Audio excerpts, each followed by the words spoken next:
అందరికీ నమస్తే. సింగరేణి బాయి బాట పట్టిన కవితక్క చూస్తారట పువ్వు పాటోలు సీఎం సారు లెక్క వచ్చే తప్ప మాదే అధికారం అంటున్నారు కారు పాటోలు పక్క.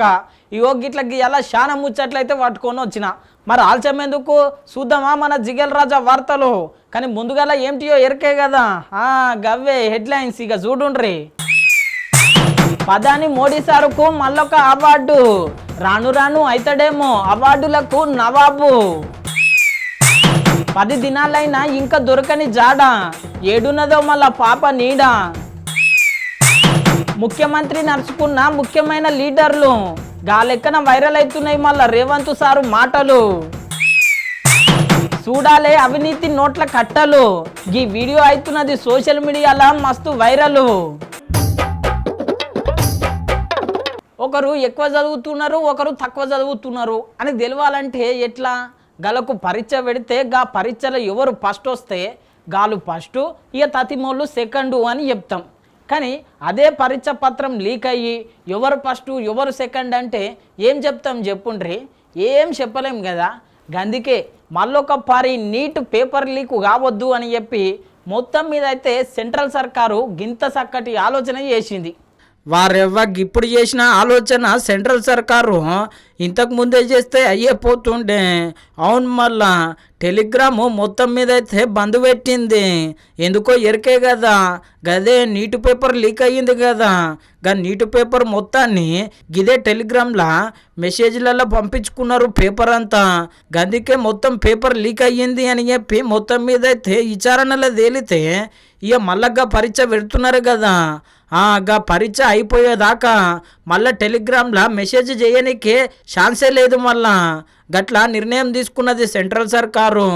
ఇక ఈ నిర్ణయం తీసుకున్నతో మొత్తం మీద అయితే నిరుద్యోగులు ఫుల్ ఖుషీలు ఉన్నారు. ఎందుకంటే ఇప్పటికే ఒకసారి నీటి పేపర్ లీక్ అయ్యి దగ్గర 20 లక్షల మంది మస్తు బాధపడుతున్నారు. మళ్ళా ఇప్పుడు జరంతా ధైర్యం వచ్చింది. ఇక నీటి పేపర్ లీక్ అయ్యుడితో సెంట్రల్లో ఉన్న చదువుల మంత్రి రాజీనామా చేయాలని చెప్పి కాక్రోచ్ పార్టీ ఉద్యమము నడుస్తూనే ఉన్నది. ఆ రాష్ట్రంలో ఈ రాష్ట్రంలో.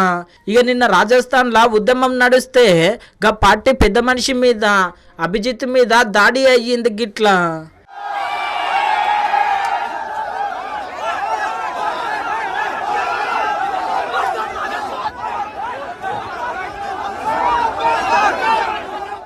అగో చూసిరు కదా, సారు మీదకెళ్ళి వస్తుంటే కిందికెళ్ళి పట్ట కొట్టబట్టే. ఇక గిదేం పద్ధతి గిదేం లెక్క, గిట్లా ఎన్ని దాడులు చేసినా మా ఉద్యమం ఆగది అని చెప్పి మొత్తం మీద అయితే కుండ బద్దలు కొట్టినట్టు కాక్రోచ్ పార్టీ పెద్ద మనిషి చెప్పనే చెప్పిండు.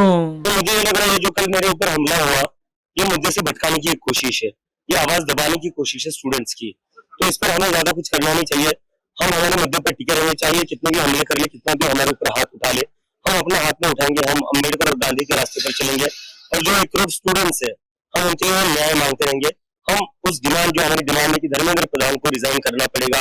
6 से 7 बच्चों ने सुसाइड करी है, 1 करोड़ से ज्यादा बच्चों के साथ अन्याय हुआ है, उसकी हमें जिम्मेदारी लेनी पड़ेगी. हम पर हमले करने की जगह, हम पर हाथ उठाने की जगह आप अपना काम ठीक से करिए. हमें यह आंदोलन करने की जरूरत नहीं पड़ेगी. Thank you. చూసిరు కదా, ఒక దిక్కు పేపర్ లీక్ అయ్యుడితోని గీ తాప భారీ బందోబస్తుతోని పరీక్ష పెట్టాలని సర్కారు ఆలోచన చేస్తుంటే ఎప్పుడు గిట్లనే అవుతున్నది అని చెప్పి మొత్తం మీద అయితే నిరుద్యోగులు గట్లనే కాక్రోచ్ పాటోళ్ళు కదం దొక్కుతున్నారు. మళ్ళా అమ్మ లేదు, నాన్న లేడు, అక్క చెల్లి తంబి లేరు, నిరంజన్. పిల్ల లేదు, పెళ్ళి లేదు, పిల్లనిచ్చి పెళ్లి చేసే మామ లేడు, నిరంజన్.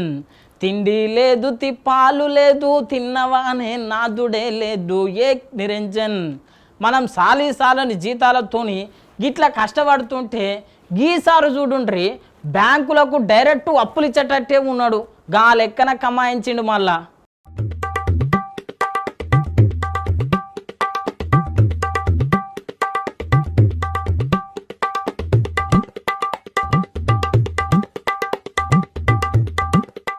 ఓరి కొడుకో గిదెక్కడి కథ, బ్యాంకులకి నడమ ఇంట్లో ఏమన్నా పెడుతున్నారా? గనిగానం పైసలున్నాయి ఇంట్లో అని చెప్పి మొత్తం మీద అయితే మస్తు పరిశాన్ అనిపిస్తున్నదిలే. మరి గాలెక్కన సంపాదించిండు lands and survey deputy director Sunkari Narahari sir.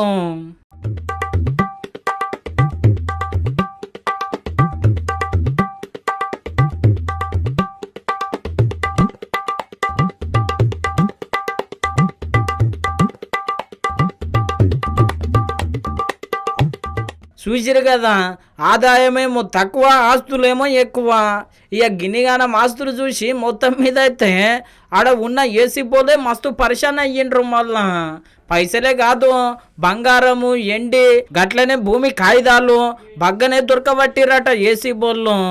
మరి గింత అవినీతి చేస్తుంటే గిన్ని దినాలు ఎవరు ఏమనలేరా అంటే అంతా ఆ దేవునికే ఎరక. మళ్ళా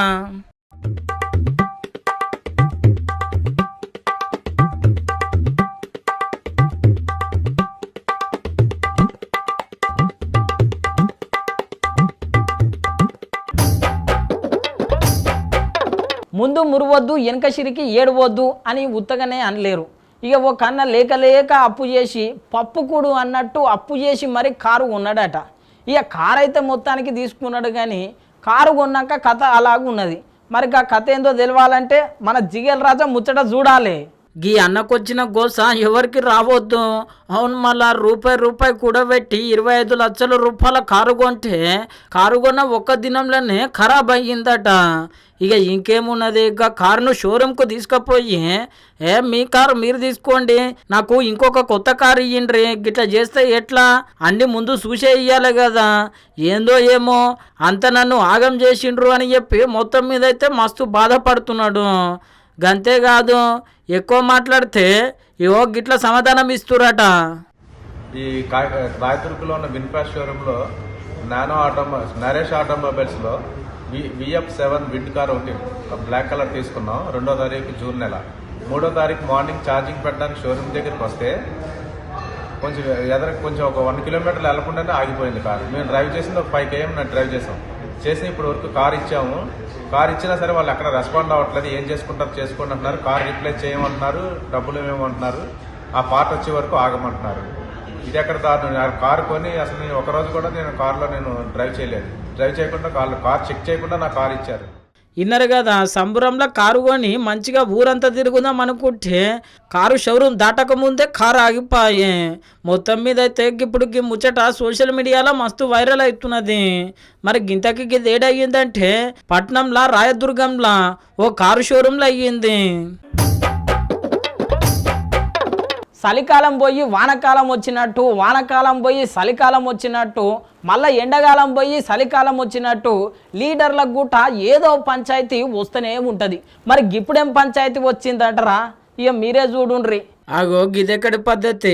ఆ రాష్ట్రంకు ఈ రాష్ట్రంకు అందరికి మెట్రోలకు పర్మిషన్ ఇస్తారు, 50% రాయితీ ఇస్తారు. అక్కడికి వస్తే దగ్గరుండి పనులు చేపిస్తారు. మా తెలంగాణ, మా హైదరాబాద్ అంటేనే కళ్ళు మండినట్టయితే ఏమో మాకు పర్మిషనే ఇస్తలేరు. ఇక సెంట్రల్లో ఒక పార్టీ ఉన్నది, రాష్ట్రంలో ఒక పార్టీ ఉన్నది అని చెప్పి మొత్తం మీద అయితే అభివృద్ధి కోసం ఆలోచననే చేస్తలేరు. గిదెక్కడి పద్ధతి, గిదెక్కడి కథ. పబ్లిక్ కోసము అందరం ఒకటి కావాలి కదా. మేము మెట్రోని లాభంలో తీసుకొని పోదాము, గట్లనే కొత్త జాగాలకు మెట్రోలను నడిపిద్దాము అనుకుంటే మొత్తం కాలాల్లో కట్టబెడుతున్నారు అని చెప్పి మొత్తం మీద అయితే నిన్న సీఎం సార్ బాగానే గరం అయ్యిండు కదా. అహ్మదాబాద్ మెట్రో రాగలుగుతుంది, హైదరాబాద్ మెట్రో మాత్రం ఆగిపోతుంది. ఏం చెప్తారు? ఉత్తరప్రదేశ్కి ఇచ్చిండ్రు, అహ్మదాబాద్కి ఇచ్చుకున్నారు, వాళ్ళకి కావాల్సిన దగ్గర వాళ్ళు ఇచ్చుకున్నారు. చివరికి ఆంధ్రప్రదేశ్లో వైజాగ్ కూడా ఇచ్చిరా. ఎంత ఉంటుంది తత్తుంటుంది, మన జూబ్లీస్ ఆ పక్కన మాదాపూర్ గత్తుంటుంది, గత్తుంటుంది. వైజాగ్ కూడా ఇచ్చేసారు. ఇంత పెద్ద విశ్వనగరం హైదరాబాద్కి ఇవ్వట్లేదంటే వివక్ష ఏ స్థాయిలో కొనసాగుతుంది అనుకోవాలి. ఇన్నరు కదా, గిట్లా సీఎం సారు అరుచుకుంటే సీఎం రేవంత్ సారు మాట్లాడుతున్నదంతా జూటనే. సెంట్రల్ సర్కారు రాష్ట్రం కోసము, మన హైదరాబాద్ కోసము బాగానే తిప్పలు పడుతున్నది. ఏ పర్మిషన్ కావాలంటే గా పర్మిషన్ ఇస్తున్నది. మరి ఎందుకు గిట్లా జూట మాట్లాడుతున్నారు? ఇక కిషన్ రెడ్డి అయితే చాలా మంచోడు, తెలంగాణ హైదరాబాదు అభివృద్ధి కోసము ఆయననే ముంగలుంటాడు అని చెప్పి మొత్తం మీద అయితే బండి సంజయ్ సారు గీ లెక్కన సమాధానం ఇచ్చిండు సీఎం రేవంత్ సారుకు. ఇప్పుడు తెలంగాణ రాష్ట్ర అభివృద్ధికి కట్టుబడి ఉన్నాం. ఏ ప్రాజెక్టును మేము అడ్డుకునే స్థితిలో మేము లేము. నరేంద్ర మోడీ గారు ఒక ప్రాజెక్టును అడ్డుకుంటే వారు సహించారు దాన్ని.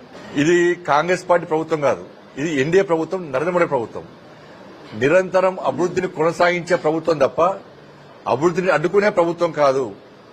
నిజంగా కేంద్ర ప్రభుత్వానికో కిషన్ రెడ్డి గారికో అభివృద్ధిని అడ్డుకోవాలనే ఆలోచన ఉంటే తెలంగాణ రాష్ట్రానికి ఇన్ని ప్రాజెక్టులు ఎందుకు వస్తాయి, ఇన్ని నిధులు ఎంత వస్తాయి?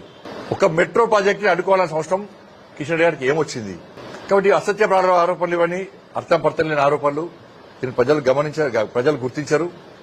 అగ్గో ఇన్నరు కదా, మేము అడ్డం పడ్డా ఆడ మోడీ సారు అడ్డం పడనియ్యడు, ఆయన కోరుకునేది హైదరాబాదు అభివృద్ధి కావాలని అని అనవచ్చే. ఇక ముచ్చట మీద అల్లా ఎమ్మెల్యే రాకేష్ రెడ్డి సారు గుట్ట బగ్గనే గరం అయ్యిండు పువ్వు పార్టీ ఆఫీస్లో కూర్చొని.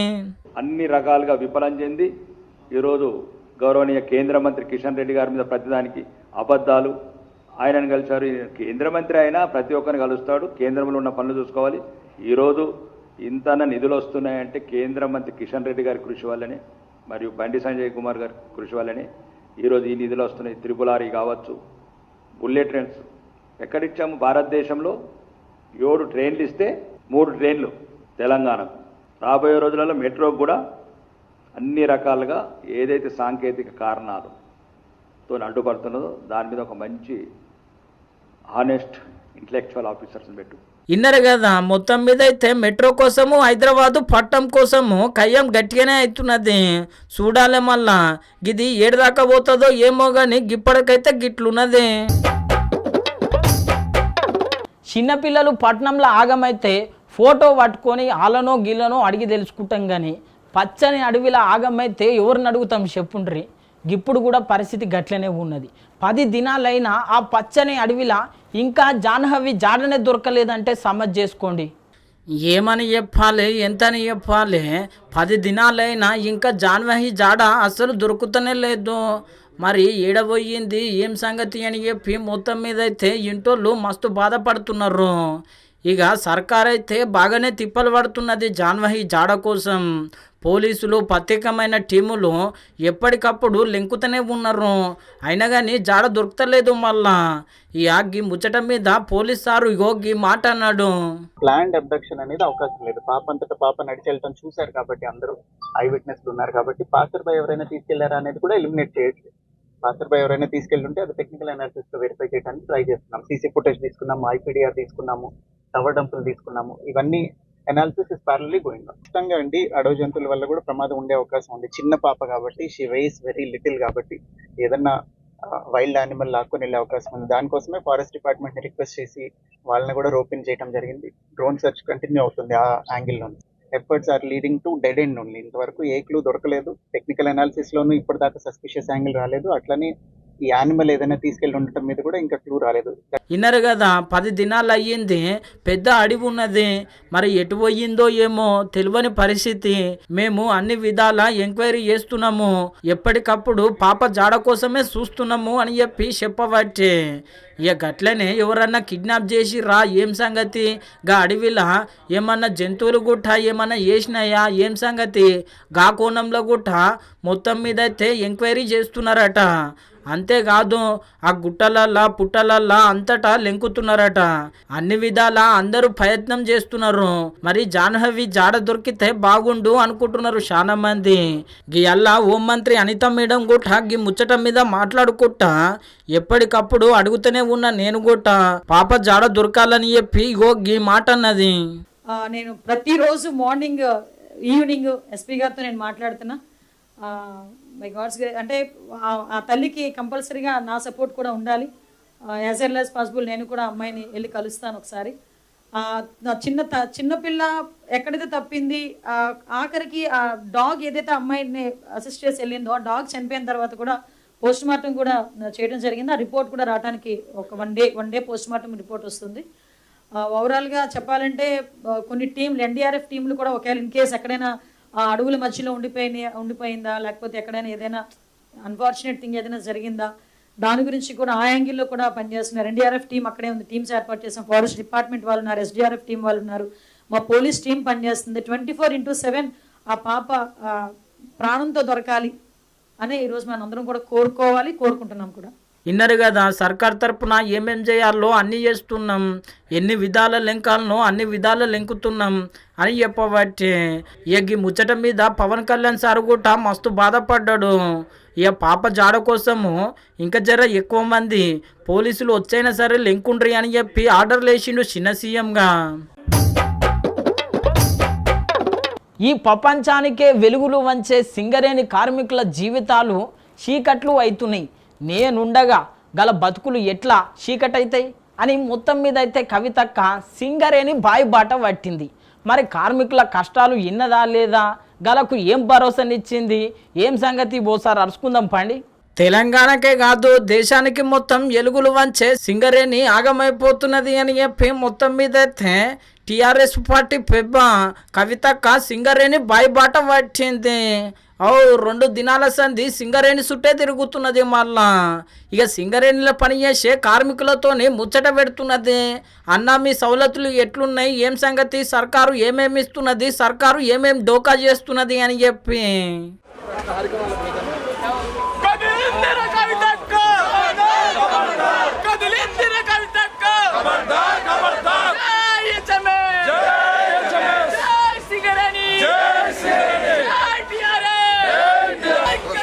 చూసిరు కదా సింగరేణి బాయిబాట అని చెప్పి మొత్తం మీద అయితే పొక్త కార్మికులతోనే అలా తిప్పలు అరుచుకోవచ్చే. ఇక అటెన్క మైకు పట్టుకొని మంచిగానే అరుచుకున్నది. ఎందుకోసం అడ్డుకుంటున్నారంటే భయం పుట్టుకుంది ప్రభుత్వానికి. ఏంది, కార్మికులను సరిగా చూసుకోలేకపోతున్నారు, ఉన్న డబ్బులన్నీ కాంట్రాక్టర్లకు ఇస్తున్నారు. కనీసం మనకు డ్రిల్లింగ్ మెషిన్ కి చిన్న బిట్స్ లేవన్నా, మెషిన్ రిపేర్ ఉందన్నా, ఏ చిన్న అంశం బాగలేదన్నా కూడా బడ్జెట్ లేదని మీకు చెప్తున్నారు, రిపేర్లు చేస్తలేరు, పనిముట్లు ఇస్తలేరు. కానీ కాంట్రాక్టర్లకు ఇవ్వడానికి మాత్రం 100 కోట్లు 1000 కోట్ల రూపాయలు ఉన్నాయి. అవి రెగ్యులర్ గా పేమెంట్స్ అవుతున్నాయి. కానీ మనం ఏదైనా చిన్నది అడిగినా కూడా పాత మెషిన్లే మళ్ళీ రిపేర్ చేసి వాడుకోలేదు తప్పితే కొత్త మెషిన్లు కొన్నటువంటి పరిస్థితి లేదు. సింగరేణి పుట్టింది ఎప్పుడో పుట్టింది. ఆనాడు ఎప్పుడో మైన్ లోపలికి గాలి వంచేటటువంటి ఆక్సిజన్ మెషిన్ వచ్చింది. ఆ మెషిన్లు ఇప్పుడు ప్రపంచవ్యాప్తంగా అత్యాధునిక టెక్నాలజీతోని అద్భుతంగా నడుస్తున్నాయి. అగ్గో ఇన్నరా కార్మికులు గంత కష్టపడుతుంటే సర్కారు సవలతులు కూడా చేస్తలేదు, తాగనీక నీళ్ళు కూడా ఇస్తలేదు. ఇక భద్రత సంగతి అంటే ఆ దేవుడయ్యారుగా అని చెప్పి మొత్తం మీద అయితే గట్టిగానే అరుచుకోవచ్చు. ఇక అటెన్క సెంట్రల్ మంత్రి కిషన్ రెడ్డి సార్కు ఈ సూచన చేసింది. కిషన్ రెడ్డి గారు భారతీయ జనతా పార్టీ బొగ్గు మంత్రిగా ఉన్నాడు. ఆయనను ఒకటే రిక్వెస్ట్ చేస్తున్నా నేను. ఇక్కడ అన్న చెప్పిండు ఈ మైన్ మూసేస్తామంటే కొట్లాడి ఆపినమని. రేపటి నాడు ఇవాళ 38,000 ఉన్నాం మనం లేబర్. ఆఫీసర్లతో కలుపుకుంటే సింగరేణిలో ఉన్న స్టాఫ్ 40,000. రేపటి నాడు తగ్గించే ప్రయత్నం చేస్తున్నారు, గనులు మూసేసే ప్రయత్నం చేస్తున్నారు. మరి మనకు ఆనాడు ఎప్పుడో మన గోదావరి రివర్ వ్యాలీలో ఉన్న బొగ్గు గనులన్నీ మనకే ఉండే. మరి ఇవాళ కిషన్ రెడ్డి గారు నేను రిక్వెస్ట్ చేస్తున్నా, డిమాండ్ చేస్తున్నా, దయచేసి సింగరేణికి సపరేట్ గా మన కోల్ బ్లాక్స్ మనకు ఇవ్వండి. మేము టెండర్లకు పోయేటటువంటి పరిస్థితి ఇవ్వకండి, ప్రైవేట్ వాళ్ళతో పోటీ పడేటటువంటి పరిస్థితే కల్పించకండి. ఇవాళ ఇక్కడ ఎగ్జాంపుల్ చూసుకున్నట్టయితే సింగరేణి ఆధ్వర్యంలో నడుస్తున్న ఓపెన్ కాస్ట్ లో కూడా ఒక్కొక్క మైన్ లో మన కార్మికులు పర్మనెంట్ ఎంప్లాయీలు 2,000-3,000 మంది ఉన్నారు. పెంచుకునే ఆస్కారం ఉంది, ఇంజనీర్లు ఉన్నారు, స్టాఫ్ ఉంది, మంచి కష్టపడేటటువంటి వాళ్ళు ఉన్నారు. కానీ సింగరేణి యాజమాన్యం దగ్గర మనసు లేదు, ప్రైవేటైజ్ చేయాలనే ఆలోచన ఉంది. ఇన్నరు కదా మొత్తం మీద అయితే సెంట్రల్ మంత్రికి సింగరేణిని అభివృద్ధి చేయాలని చెప్పవచ్చే. మరి గీ లెక్కన సింగరేణి కార్మికుల కోసం ఆలోచన చేస్తున్నదంటే నిజంగా కవితక్కకు శభాష్ అనాల్సిందే. మన దేశంలో పువ్వు పార్టీ లీడర్లు అన్నట్టు ప్రధాని మోడీ సారుకున్నన్ని రికార్డులు ఇంకొవరికి లేకుండొచ్చును. గా లెక్కన రికార్డుల మీద రికార్డులు కొడుతున్నాడు. ఇంకో దిక్కు దేశాన్ని ముంగలికి నడిపిస్తున్నాడు. ఇప్పటికైతే బయటి దేశాలల్లో పెద్ద పెద్ద అవార్డులు తీసుకున్న రికార్డు మన ప్రధాని మోడీ సార్కే ఉన్నది. మరి గా అవార్డులకు ఇప్పుడు మళ్ళొక అవార్డు చేరింది. గిట్లా ప్రధాని మోడీ సారు గాలి మోటార్ ఎక్కి బయటి దేశంలో అడుగు పెడితే చాలు, ఏ దేశం కోతే గా దేశపోళ్ళు గా దేశంలో ఉన్న పెద్ద పెద్ద అవార్డులను ఇస్తున్నారు. మళ్ళా నిన్న స్లోవేకియా దేశం పోయిండు కదా, ఆడ అధ్యక్షుల వారులతోనైతే మంచిగానే ముచ్చట పెట్టిండు. ఇక పెట్టుబడుల కోసం మొత్తం మీద అయితే మాట్లాడినాక అటెన్క మన ప్రధాని మోడీ సారుకు గల దేశంలోనే అత్యంత పెద్ద award order of the white double cross अने अवार्ड इच्चिर्रु गिट्ला क्रॉस से प्रधानमंत्री को सम्मानित किया गया है। नॉर्वे के सम्राट हेराल्ड पंचम ने प्रधानमंत्री को इस पुरस्कार से सम्मानित किया है। చూసిరు కదా మురుజుకుట్ట అవార్డు తీసుకోవట్టే మన ప్రధాని మోడీ సారు. ఇక అటెన్క ప్రధాని మోడీ సారు అట్లనే స్లోవేకియా దేశం అధ్యక్షుడు ఇద్దరికిద్దరు చిన్న చిన్న బహుమతులు ఇగో గిట్లా ఇచ్చి పుచ్చుకున్నారు.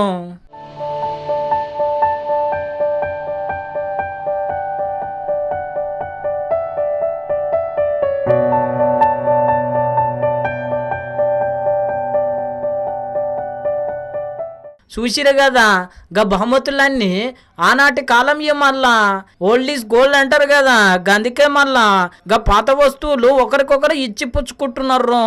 మొత్తం మీద అయితే బయటి దేశాలల్లో ప్రధాని మోడీ సారు పర్యటన జోరుగానే నడుస్తున్నది. చూసిరు కదా ఎట్లున్నాయి మన జిగేల్ రాజా వార్తలు. జిగేల్ ఉన్నాయిలే, చూస్తూనే ఉండుండ్రి మన స్వతంత్ర టీవీ. రేపు మళ్ళీ యాలకు కలుద్దాం. నమస్తే.